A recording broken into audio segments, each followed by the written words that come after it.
Guys, ಈ ಥರ experience ನಿಮಗೂ ಆಗಿದೆಯಾ? ಕಮೆಂಟ್ ಮಾಡಿ. ನಾವೆಲ್ಲಾದರೂ ಫಂಕ್ಷನ್ಗೆ ಏನಾದರೂ ಓಡಿದಾಗ ಊಟಕ್ಕೆ ಅಂತ ಕೂತ್ಕೊಂಡಾಗ ಈ ಸ್ವೀಟ್ ಎಲ್ಲ ಹಾಕಿರ್ತಾರೆ. ಲಾಸ್ಟಲ್ಲಿ ಬಜ್ಜಿ ಮತ್ತು ಬಾಳೆಹಣ್ಣು ಸ್ವೀಟ್ ಮಿಕ್ಕಿರುತ್ತೆ. ಅದನ್ನು ಎತ್ಕೋಬೇಕು ಅಂತ ಆಸೆ ಪಟ್ಟು ಅಕ್ಕಪಕ್ಕದವ್ರು ಏನಪ್ಪ ಅನ್ಕೋತಾರೆ ಅಂದ್ಬಿಟ್ಟು ಎಲ್ಲರನ್ನೂ ನೋಡ್ತಿರ್ತೀವಿ. ಯಾರಾದರೂ ಒಬ್ಬರು ಎತ್ತಿ ಬ್ಯಾಗ್ ಒಳಗೆ ಹಾಕೊಂಡ ತಕ್ಷಣ ನಮಗೂ ಫುಲ್ಲು ಧೈರ್ಯ ಬಂದ್ಬಿಡುತ್ತೆ, ಹಾಕೋಬಿಟ್ರಣ ಯಾರು ಏನು ಅಂದ್ಕೊಳ್ಳಲ್ಲ ಅಂತ. ಹಂಗೋ ಈ ಅಕ್ಕಪಕ್ಕ ಎಲ್ಲ ನೋಡಿಬಿಟ್ಟು ಮೆಲ್ಲಗೆ ಬ್ಯಾಗ್ ಹಾಕ್ಕೊಂಡು ಮನೆಗೆ ತಗೊಂಡು ಬರ್ತೀವಿ. ಈ ಥರ ಎಕ್ಸ್ಪೀರಿಯೆನ್ಸ್ ನಿಮಗೂ ಹೋಗಿದ್ರೆ ಕಮೆಂಟ್ ಮಾಡಿ.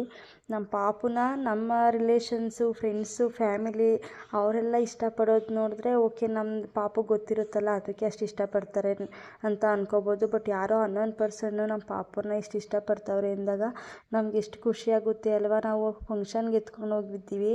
ಆ ಫಂಕ್ಷನಲ್ಲಿ ಪಾಪುನ ನಮ್ಮ ಕೈಗೆ ಕೊಡಲೇ ಇಲ್ಲ, ಅವರೇ ಎತ್ಕೊಂಡು ಆಟ ಆಡಿಸ್ತಾಯಿದ್ರು. ಪಾಪು ತುಂಬ ಕ್ಯೂಟಾಗಿದೆ ಅದಂತೇಳಿ ಅವರೆಲ್ಲ ದೃಷ್ಟಿಯೆಲ್ಲ ತೆಗಿತಾಯಿದ್ರು. ನನಗಂತೂ ಫುಲ್ ಖುಷಿನೇ ಆಗೋಯಿತು. ನನ್ನ ಗುಬ್ಬಿ ಯಾರ ಹತ್ರನೂ ಇರ್ತಿರ್ಲಿಲ್ಲ, ಬಟ್ ಫಸ್ಟ್ ಟೈಮ್ ಯಾರೆಲ್ಲ ಎತ್ಕೊಂಡು ಎಲ್ಲರ ಹತ್ರಕ್ಕೂ ಹೋಗ್ತಿದ್ಲು. ನನಗಂತೂ ಇವತ್ತು ಫುಲ್ ಖುಷಿ ಆಯಿತು.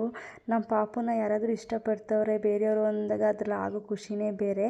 ಹಾಗೆ ನಿಮ್ಮ Muddu Gubbi YouTube channel please subscribe ಮಾಡಿ, ಲೈಕ್ ಮಾಡಿ, ಶೇರ್ ಮಾಡಿ. Thank you for watching.